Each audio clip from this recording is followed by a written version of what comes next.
Okay. Ash should join us in a minute.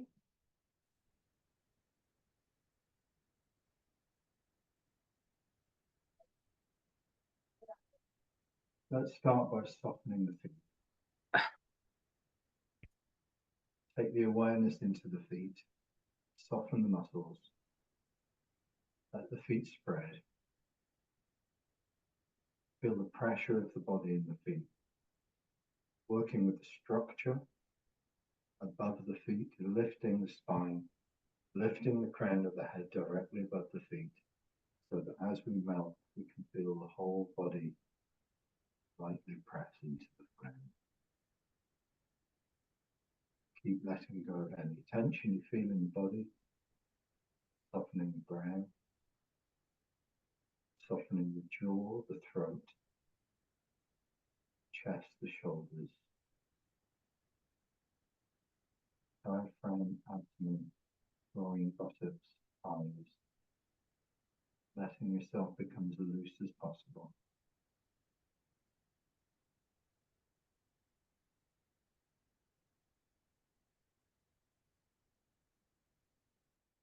Posture will come up. As we go down, it's a letting go on the inside. Softens the body, bends the knees, and lets the body press down. Like the body gets slightly compressed, so that from there it can bounce up. Knees open, body lifts. Just playing with this about an inch of settling down, rebounding. Settling down. Feeling the compression in the body as the body settles down. And then just using a very small expansion of the knees to open us back up. Letting us fall in. Feeling that compression in the feet. Bounding.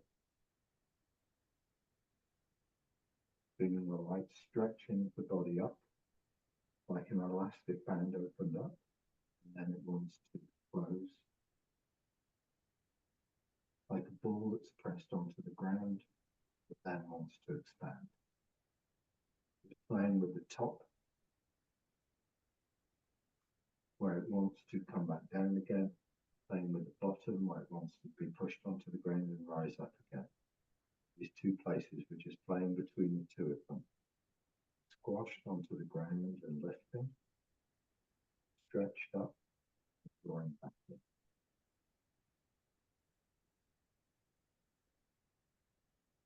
On about 2 or 3 seconds between bottom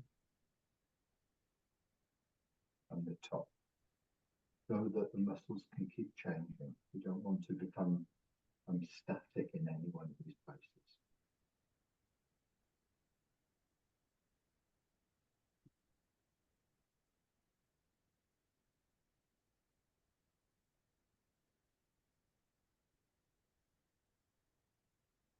And then can we think? Parallel. I'm just going to make sure everybody's on mute.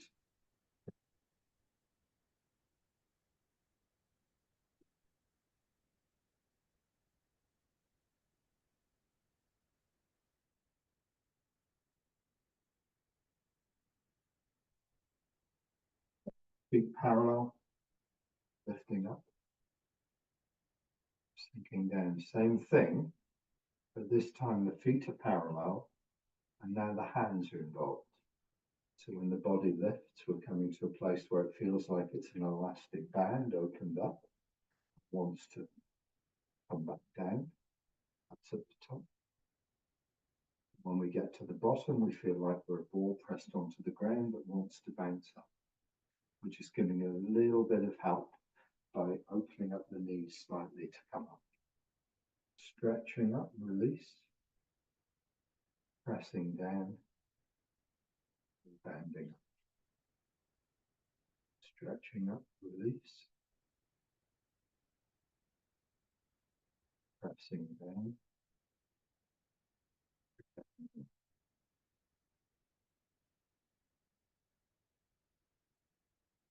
again 2 or 3 seconds between the top, bottom, so it stays alive, doesn't really stop anywhere.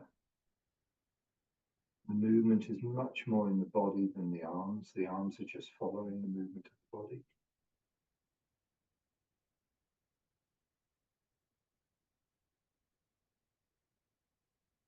Stop, change the connection to the ground, let the body follow it. Lift up from the ground, sink back down to the ground. First loosening exercise, change the connection to, before we do that, let's just try something I want to do with you. If you just stand parallel, without moving the body, without the body moving, try and increase the pressure into one foot, then the other. So imagine you're on the beach and imagine your feet are in the sand. You want a bigger footprint on one foot than the other.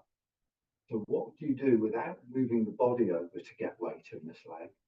Can you change on the inside to drop more connection to this foot and then bring it up? So now you're 50-50, drop more connection into this foot, bring it up, this foot, bring it up, this foot. See if you can feel like you're walking or you're putting more force into one foot, but your body isn't moving. And then just see if you can get a feeling inside that you've got more weight or more connection in one leg, or almost instantly changing it to the other leg by softening on the inside, sending your focus to that foot and letting your body respond. So you send your focus to the foot, then you let your body respond by changing hip joint, knee, lower back, so that it increases the pressure in that foot. Send your focus in, let your body respond. Send your focus in, let your body respond. Send your focus in to the foot, through the leg to the foot, let the body respond. So you get more imprinting sound in this foot, then this foot, then this foot, then this foot, and there's very little movement in the body. This is what we want to do in the third loosening exercise, or in this leg, third, turn square, this leg, turn square, or in this leg, turn square, then sink to this leg, turn square, turning the hips, but not moving over. Keeping the weight in the center, turning towards the leg that's sinking. Opposite hand goes out, square. Sink to the leg first. Send your focus to the leg. Let the body respond by pushing that foot onto the ground. Turn towards it. Square. Send your focus to the leg. Let the body respond by following and turning. Turn back. So what's happening here is that rather than just moving, rather than just turning, I'm doing something before I turn. I'm sending my focus to the foot. I'm looking for more increased foot pressure, or pushing my foot into the ground, or increasing that footprint in the sand deeper on this side, and I'm letting my body follow that. So rather than just turning and everything happening as one thing, my focus goes in, my body responds, my foot pressure increases, and I follow with a turn. Square. My focus goes in, My center of gravity goes to the foot. I feel the foot pressure. My body responds and turns. So the whole time I'm turning, I'm increasing the foot pressure. The whole time I'm turning, I'm increasing the foot pressure. It starts before my movement. Foot pressure starts to increase before my turning. My turning follows what's taking place. How can we describe that better way? You know those slinky springs that go down the steps? And the spring starts, then the rest of the spring follows. So the first little bit of the spring goes in, connects to the bottom step, and only then does the rest of the spring follow. It's not that it all goes in one. It's that the first part goes, makes a very lighter connection, and then draws the rest of the spring with it. So my mind goes in, my body softens, my center of gravity makes a light connection to the ground, the rest of the body follows. My mind goes in, my body changes and makes a slightly stronger connection, the rest of the body follows. Now, this movement is partly answers your question, Christine, about when you move forward and backwards, where your weight is in the foot. Because when you're 50-50 and your center line is plumb in the middle, if you just simply move, you will find yourself moving away from that center line over the foot. And your center of gravity will drift across. And when you move forward, your center of gravity will drift across. So it's very, very common to see in Tai Chi that when people stand in a bow stance, when they move forward and backward, they actually move diagonally. They move in a line that goes between the feet, forward to the front foot, backwards. So it's like you're standing in a square. This is the front corner, this is the back corner, and the body is moving diagonally. If I move in that way, I'm going to get stuck in this corner. I'm going to get stuck in that corner. How do we break that cycle and try and find a new way of moving? Well, I increase the pressure in the back foot before I move. I send my mind or my focus to the back foot. I let the back foot increase in the sand deeper, and then I relax onto it. And in that way, the muscles under the thigh, the triangular muscles that go from the knee to the groin and to the buttocks, have to engage more than the thigh muscle. If I just move, my thigh muscle holds my weight. I want the underside of my thigh to hold the weight of the body. So I soften my back foot onto the ground first. That starts to engage the back of the leg.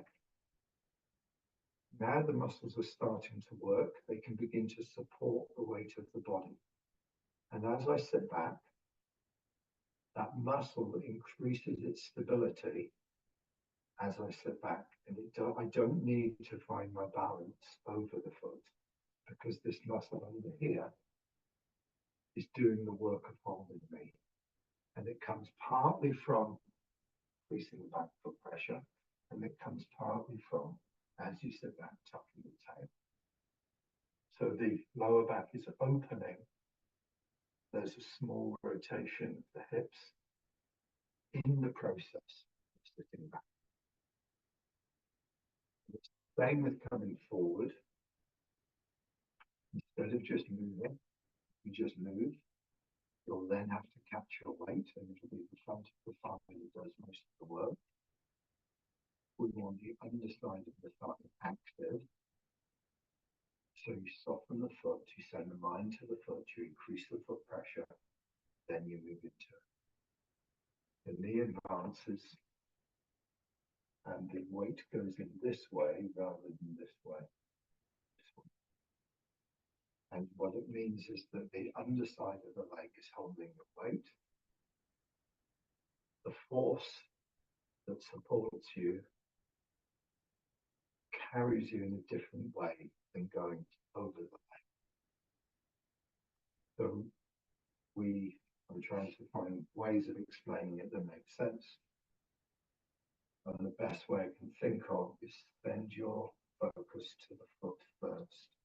Try and increase the pressure in the foot by the small changes inside the leg that organize your stability. Then put weight onto it. And as you sit back, let the pressure in your foot, let stability increase as you sit back. When you come forwards, same thing. Let your center go to the feet. Then move into. And we do this in all the movements. Full, roll back, sit back. We don't just sit back. If we just sit back, we haven't changed the muscles in the leg as we're moving. We need to relax, increase the foot pressure, feel the back leg stable, and then increase its stability as we sit back. And then our center line is on the center, hasn't drifted across. Let's just play with that a little bit. From ward upright. Start in a comfortable position. The hips seated, the weight 50-50.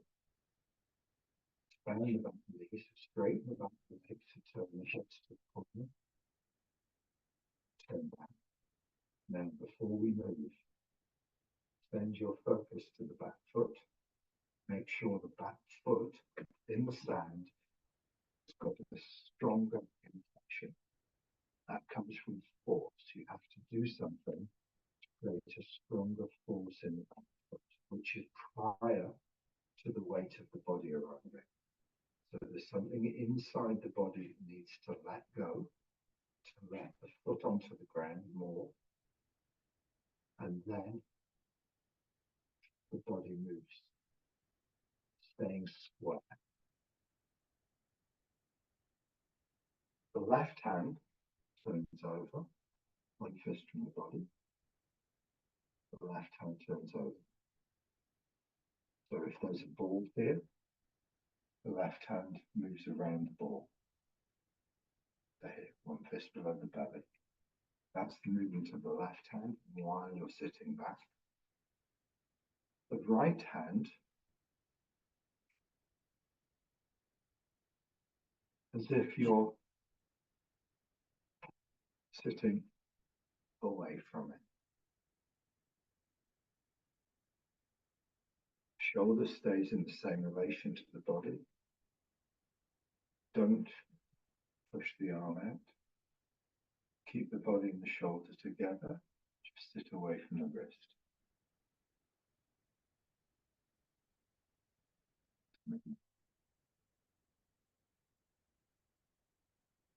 Soften the back leg. Increase the back footprint. Let the body follow. Square. No turning. Sit back square. Try not to move over the back foot. Try and stay in the center. Now appreciate there may be a slight drift towards the back foot. Try and be clear that you, even if you can't get 90% back, even if you can only get 70% back, better to get 70% back than drift across. Because if you drift across, you're not practicing the right muscle change. Try and get as much as you can staying in the center. Then turn open,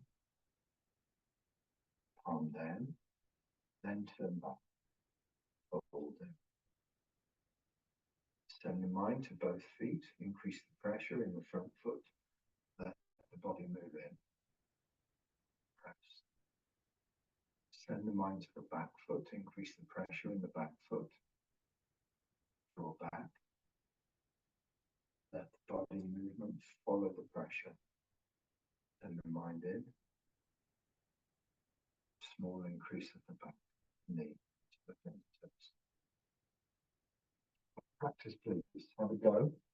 See if any of that, how any of that can make sense in your understanding of Tai Chi. If it does, great, practice. If it doesn't, finger on the mute button and unmute and ask anything you want. We'll take it from that. I'll just have a little look at your movements. It's a really good question because it's really common to get this, if I'm understanding your question right, to get some of this diagonal movement between the front and the back foot. And especially so in push hands, because when someone's in front of us and they're pushing us, our awareness becomes more focused on the immediate thing that's happening here with that push than our own center and its changes. And what we need to be able to do is expand our focus. So not only do we include that push, but we also include an awareness of our own changes and our own movement. So in push hands, what we're learning to do is to move not just with the immediate process of what's happening with the partner's touch coming towards us, but how the whole movement, my movement, the partner's movement, the changes we need to make are all encompassed as one, rather than just being the small amount of change of a hand against a body. It's the whole of the center moving. Anyway, I'm going to have a look at your movement. I'm going to sneakily change the view and see how you're doing.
Toby, have a look at this movement here. When you sit back here, really try and minimize any movement at all in your knee. So when you're turning open here, make sure your knee isn't part of that equation. You don't want your knee to have any movement in it at all. The movement wants to come from what your hips can do. And then when you turn back, your movement is to do with your hips and your quad closing, nothing to do with your knee movement, right?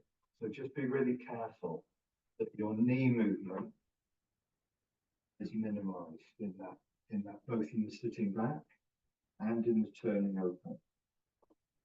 It's much more to do with the upper body. This is stable. This wants to stay stable. It's like your knee to your foot is like a stake that's not locked, but it's really strong that your whole stability moves around rather than this sort of thing. But it's only small, makes a big difference.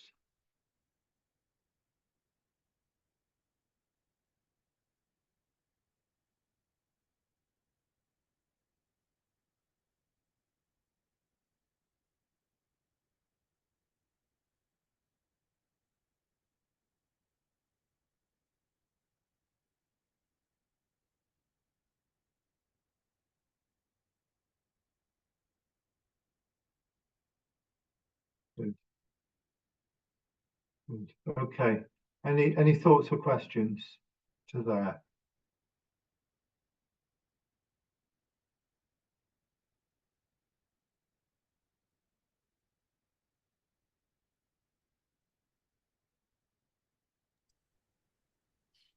think it's correct. I think if you're focusing on your foot in that posture, then it works okay, and you concentrate on it. I think when you're going through the first part of the form, a long stretch, it's when you're doing everything else, it's quite, you lose your focus sometimes on those bits. We all know that we have to move internally and move rather than, in a contracted way. We're doing it, moving but you don't, I find that I don't get a complete pouring of the weight from one to the other. Like you say, if you get 70%, it's probably quite a good thing, do that. And then if you have to move a bit, then that's fine. I think that's where I'm not got the full move over without. So when we work really internally, it takes quite a lot of concentration. And it's very, very easy to, because it's a very refined thing we're trying to find, it's very easy for our concentration on it to break, and for us to start to go into something that's easier to focus on without us even realizing what we're doing. Right. So just like a meditation, where the instruction will be, don't worry what you were thinking about, just try and draw your focus back to, if it's in a meditation, it might be the movement of the breath. And sometimes it's the movement of the abdomen, sometimes it's the movement of the breath on the nostrils. Just something very fine that you just have to take your mind back to, that isn't, so when it's drawn out, you just bring it back to something more delicate. And that demands, I'm trying to think of words, because words don't really do it. It demands a letting go on a different level. And not so busy with it's what I want to try and break is my pattern of doing. My busy pattern of doing, you want to try and break. And to break that pattern, because we're not even aware of some of our patterns, to break that pattern, to change that pattern, we have to soften and use a method to help us do that. And in Tai Chi, working on the inside and working in this way is one of those methods. So what I would suggest is, for some of your practice, not necessarily all of it, but for some of your practice, maybe postures you're comfortable with, maybe one time through up to cross hands, you just work with this really delicately and really subtly, and give yourself 5 minutes just to get to cross hands, and just keep coming back. Soften the body, send the mind to the foot, feel the foot pressure, then move. And keep saying it to yourself in a way so that after a time you don't have to use words, you just start to get the feeling of it. And slowly, slowly, slowly, that feeling of how you move will become a natural way of moving. So it won't have to be something you concentrate on. It'll just be something, I should soften my foot, and then the movement can come. Because what you want to do is it's like unblocking a pipe so the water can flow. And what you're doing is, with your mind, you're getting in there and you're taking away what's stopping you moving. And slowly, by softening into it, being compassionate with yourself, you go, let go, trickle your way into the back foot and see what happens. So every time you do it, it's fresh. Every time you do it, it's new. And you're not following your old way of doing things. I wouldn't let that become all of your practice. I'd just do it in a small section of 5 minutes or so. And then over time, that will gradually creep into, and you'll be watching yourself do the form, and you'll notice all of a sudden it's there. That's what you want. That's how you want to kind of make it more natural. I don't know if that's helpful. Yeah, that's good. Thank you. Yeah. Yeah, but we have to trick ourselves into finding new ways of doing things, because our mind is tricky, and it'll go to the easiest. It'll go to the easiest place, and the easiest place isn't always the correct place in Tai Chi. Sometimes you have to do things. You have to kind of go through things that are hard to understand. That's my advice with it. And this way of training will definitely get you to change what you're doing. This way of sending the mind in first, send the changes in first, look for the foot pressure, move towards the foot pressure. It's like you're being drawn towards where you've got stability.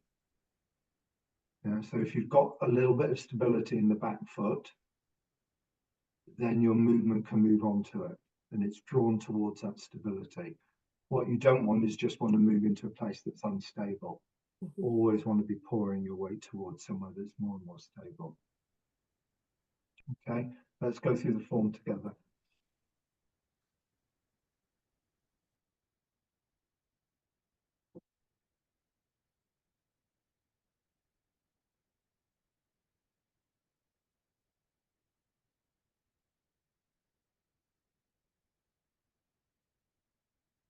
Quietening down, looking for those places in the body that you can release.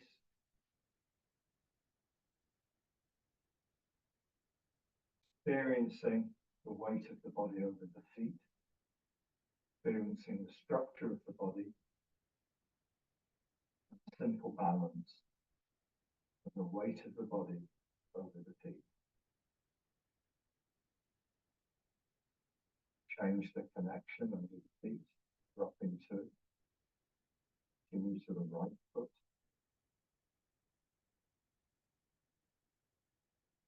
Change the connection to the left foot.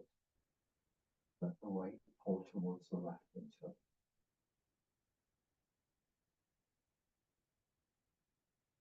Turn back. Settle down.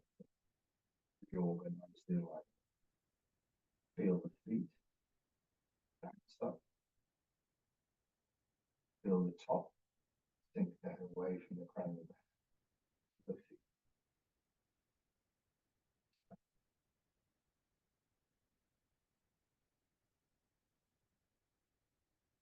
Release the pressure by softening inside the body, opening the lower back, letting the center of gravity fall towards the back foot. Draw the movement to the back. Draw the movement into the center.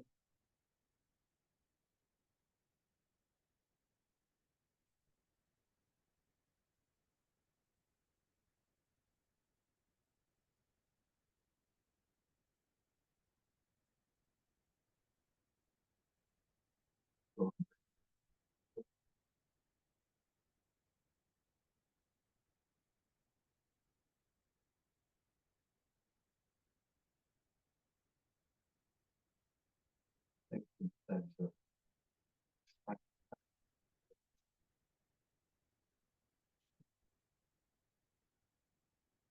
Pressure under the back foot by softening the back leg. Let the movement draw towards the back, increasing the pressure, stability as you turn open, without decreasing the stability.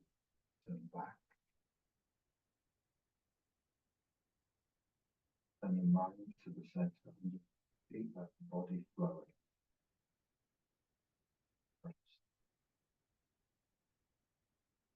And the mind to the back foot. Back gravity sink through the legs of the back foot, increase the back pressure, sit back.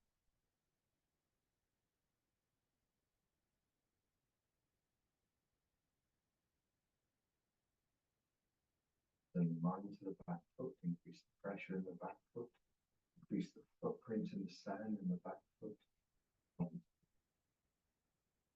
Keep the body centrally stable. Drift across to the left. Turn in the center.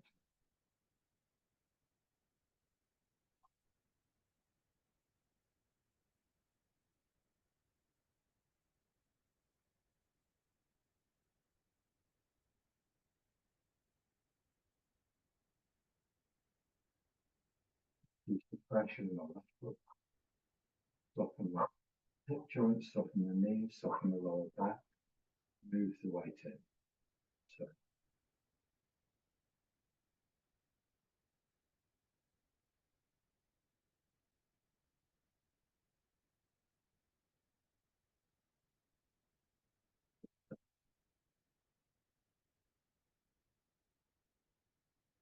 right hand.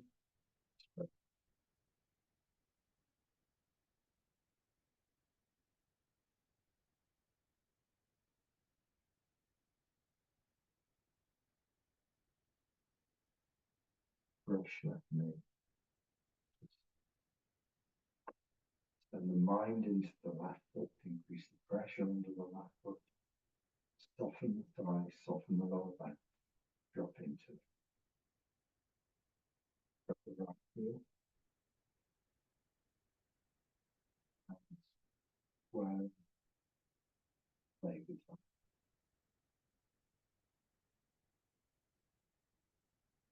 Brush that knee.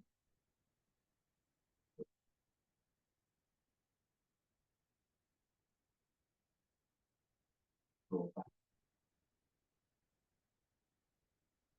Increase the pressure in the front foot and onto it.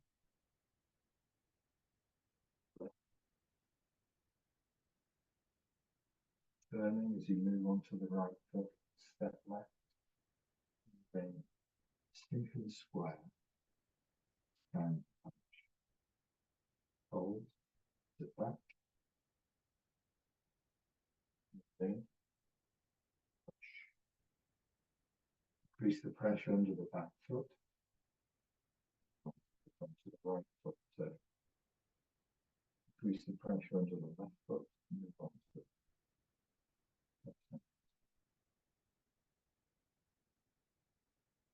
foot.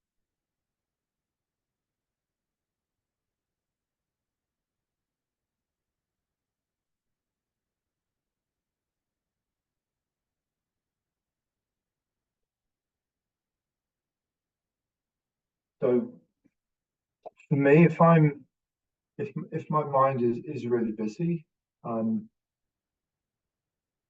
can use that to help myself deepen. I can use that process to help myself deepen.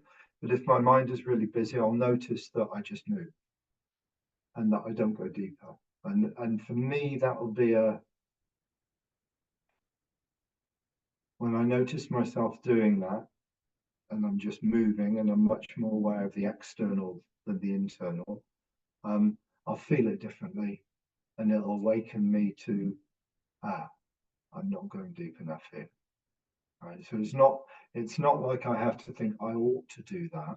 I should be doing that, or my teacher tells me I ought to be doing that. That's how I should be practicing. I feel it doesn't feel right. And because it doesn't feel right, it makes me notice it.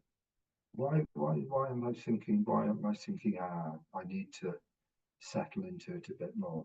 So it's kind of like it helps me get, it helps me go deeper with it.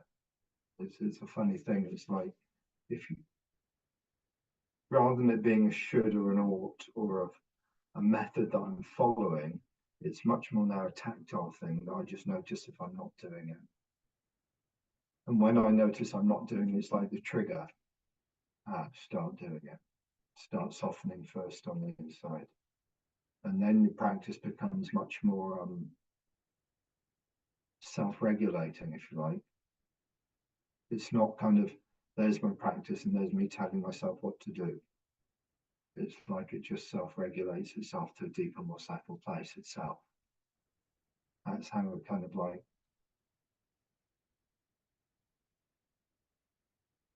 yeah, that's, and it can be that my practice starts off more shallow and then ends up deeper because it self-regulates to a deeper level as I go. I can't really explain it, but I can lose words at that point to explain how it goes. I know if I've done a good practice that I've gone from being external to being much more internal. It's not like I'm internal all the time. I have to work at it like any other normal person. You know, I can't just decide to be internal. I have to feel it and go into it and allow myself and my years of practice to kind of help me drift into it more thoroughly. But it's not like I'm at that level all the time. It doesn't work like that. At times when I'm just as superficial as a beginner really. I have to notice it. Oh, that's not good. That's not working. But get in there. Get into that body, feel it, be with it more. But not from a taiji rule book point of view, just because it feels wrong to do it in a way that's out of balance or out of tightness or yeah.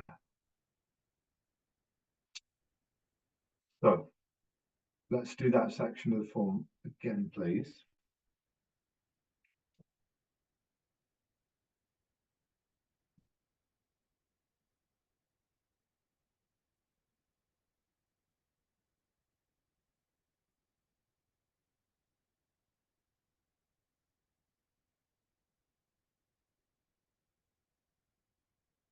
This time, before we move, we're going to make sure we try and drop our center of gravity through our legs so the foot pressure increases slightly. So dropping the center of gravity means we have to let go of the muscles in the legs. We have to allow the lower back to open. We have to start to feel, be in touch with the sensations in the feet before we move. So how do we stand? How do we increase the foot pressure? By changing on the inside, by letting go of the muscles on the inside without moving. We have to find that feeling first and then let the body drop onto it. We have to find it in the right foot and then let the body be supported by the right foot. We have to find it in the left foot. We have to find a way of opening the lower back, softening the hip, changing the thigh pressure, send the mind in, let the foot slightly begin to support us, and then let the weight continue to support us as we go. And that, and settle it. Out. Then mind into the feet, increase the pressure, let the body flow down. Settle it.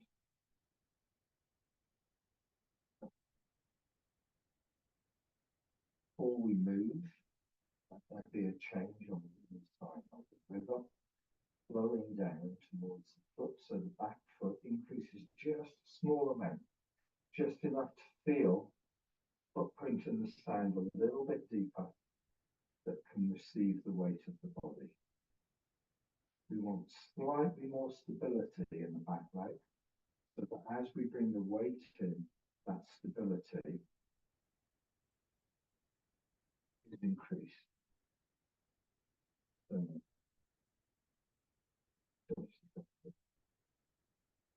Press onto the ground and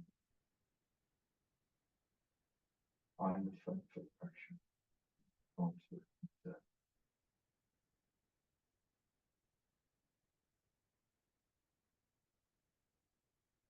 structure of the body.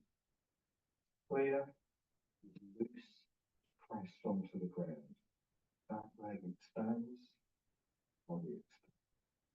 Find the front foot, ease into it, and press towards.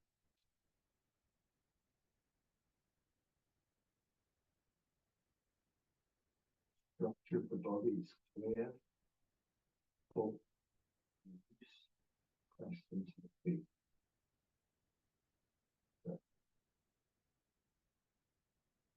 Bottom of the back leg. Find the stability that's going to support the body. That stability to support.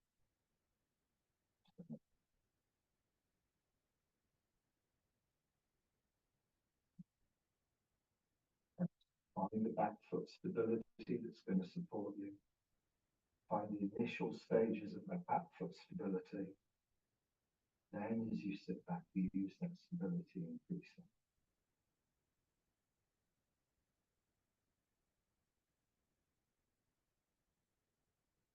Find the back foot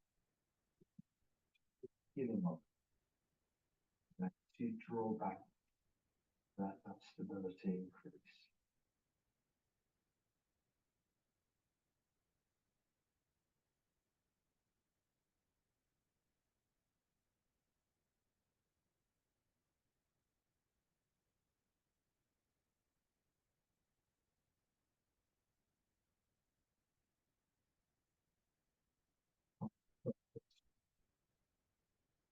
small amount of stability that's going to develop as you move on to it.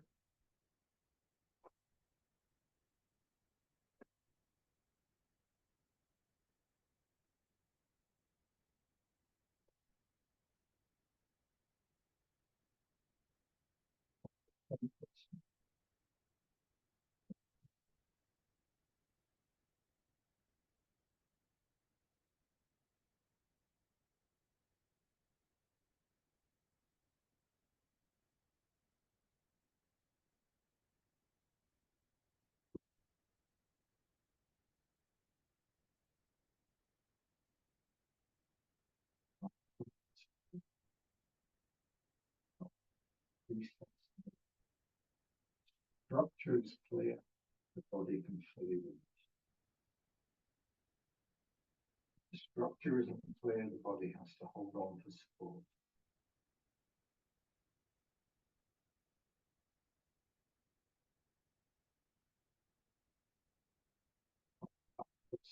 A small amount of stability grows as we sit back. Front foot stability grows as we move forward. Maintain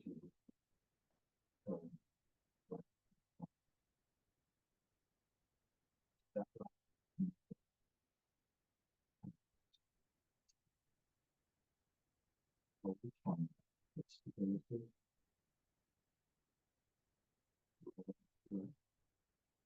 Again, that's how we approach. Foot stability onto it.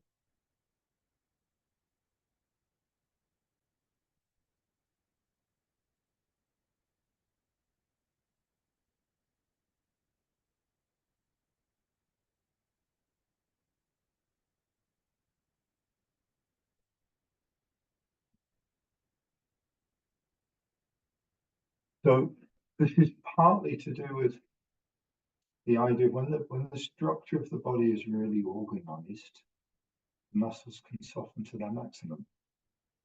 When the structure of the body is out, the muscles have to tighten to keep us stable. So what we're looking at is a combination really of enabling our structure to be organized well so the muscles can be softer and softer and support us. And that will start to engage the correct muscles. So the muscles under the thigh, from the knee to the back triangle of the thigh, behind the thigh, are the muscles that want to carry our weight, not the thighs themselves. Often that back muscle behind the leg will be underdeveloped. We'll be used to carrying our weight in the front of the thighs. We want to let ourselves sit more into our posture and let the underside of the thighs carry the muscle, carry the weight of the body more. So the practice, if you like, these muscles behind the legs, tone is the wrong word. They need to be allowed to receive the weight of the body more. Body weighs a lot, and if these muscles aren't used to carrying the weight of the body, these muscles, which are stronger, will do the work. They'll do so. Basically, what happens is the body does the work. The wrong muscles do more of the work than they should. These muscles should do more of our work than they don't. We rely on these muscles to do the work. So what we want is to open the lower back, tuck underneath, and let these muscles carry our weight more. And you'll feel it when you sit back.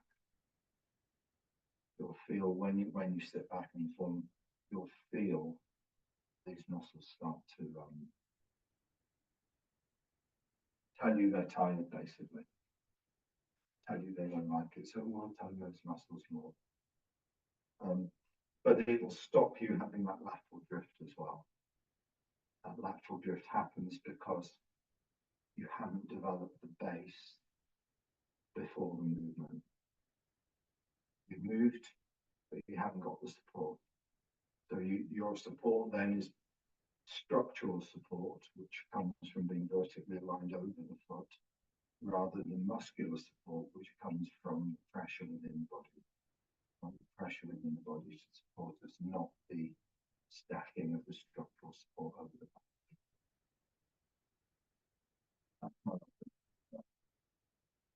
Tons to look at really in that, and it's difficult to explain it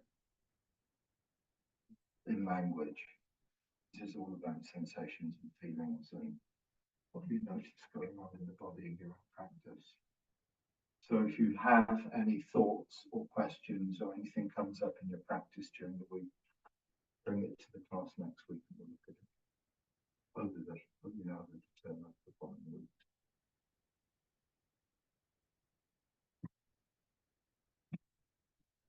Really good exercise is the third loosening exercise. Third loosening exercise, really, really good for this one. Connect. Feel the foot support you. Let the body turn towards it. Square. Let's just do a few minutes of the third to finish. Parallel feet. Do something to make one foot press onto the ground more than the other. Find how you can make that happen. Not from a movement, but from a letting go inside. Rotating of the pelvis, softening of the knee, softening of the hip joint, letting the foot spread, keeping the body upright, letting something fall through the body. All these ideas will give something of foot pressure increasing. Let that draw the movement towards it by turning, not moving across, turning towards. Arm goes out, turn square. Once you're square, then the mind to the opposite foot. Do the same.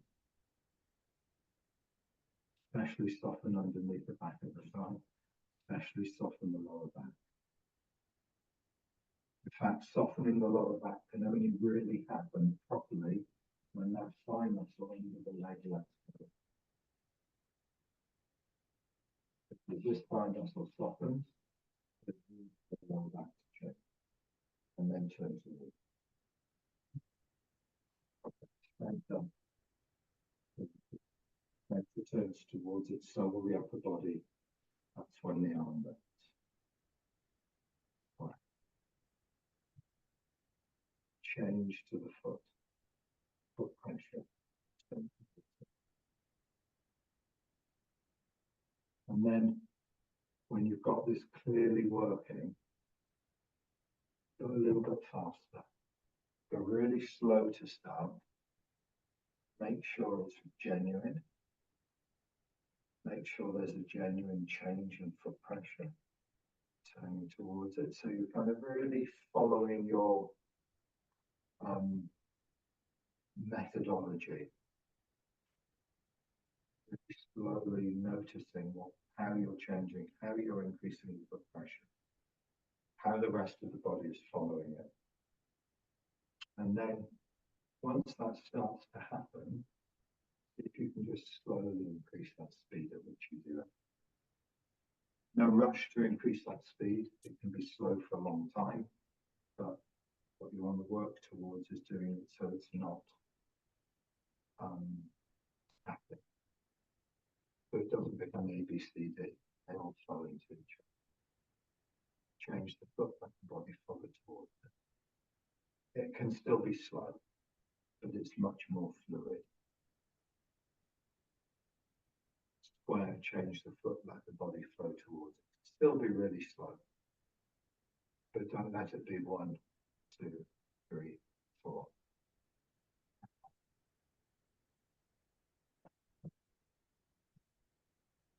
Good.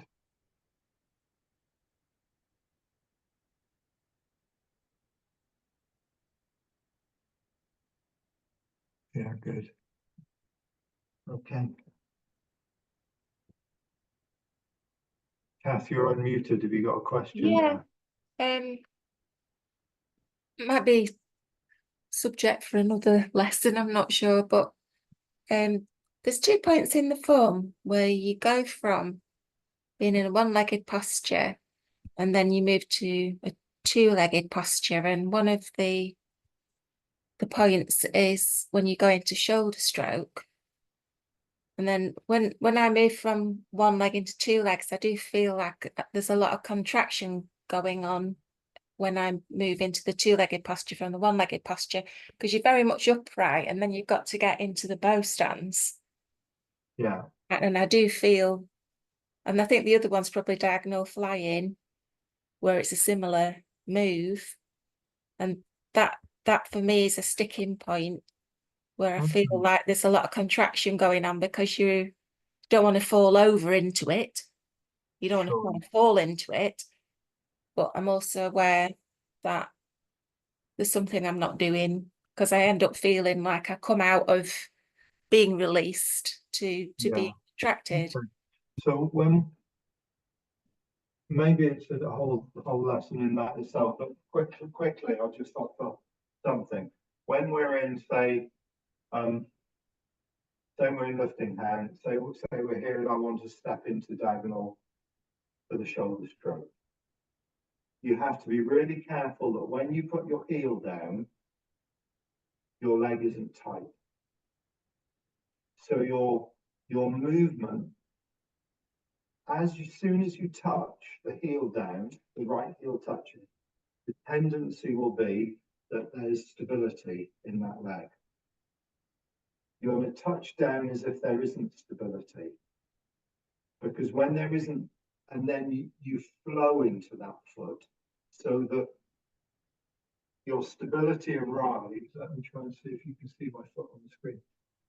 You touch down with nothing in the heel, and then you flow into the leg, and your movement forward presses the foot onto the ground.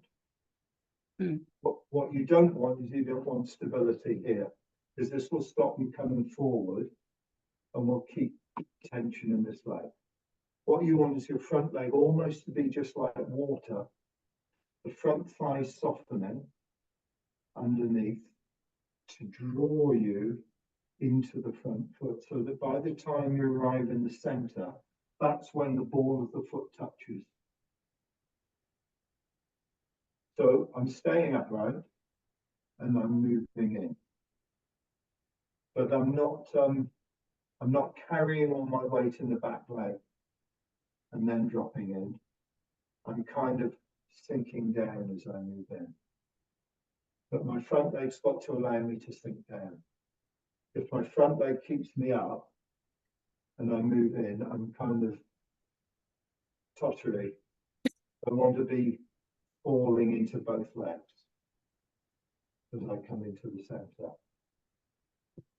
That's, have a go with that and see if it makes any difference. I'll practice that. I definitely fall into it at the moment, I think. Yeah, so, it's like the way you lower yourself into one, say we do the beginning of the form, the way you lower yourself onto this leg, the way you lower yourself onto that leg, is the same way that you lower yourself into here. So even though I'm coming forwards into the center, I'm still supported by the back leg, and I'm supported by the front leg. Both legs support me the whole time. So it's not like it starts from nothing, and as soon as I move in, this leg's beginning to support me. And by the time I get into the 50-50 posture, the ball of the foot's touched, and I'm in the middle. So I feel like I've got stability the whole time, but as soon as I touch, it's not stable at the beginning. It's stable because I'm moving into it. Thank you. Okay, have a go. Yeah. See what happens, and get back to me on that one. I'll try and off the top of my head, I'll try and find a better way of explaining it. Okay, thank you. Okay, see you next week. Okay, see you next week. Bye. Okay, bye then. Thank you. Cheers, Bye. Luke.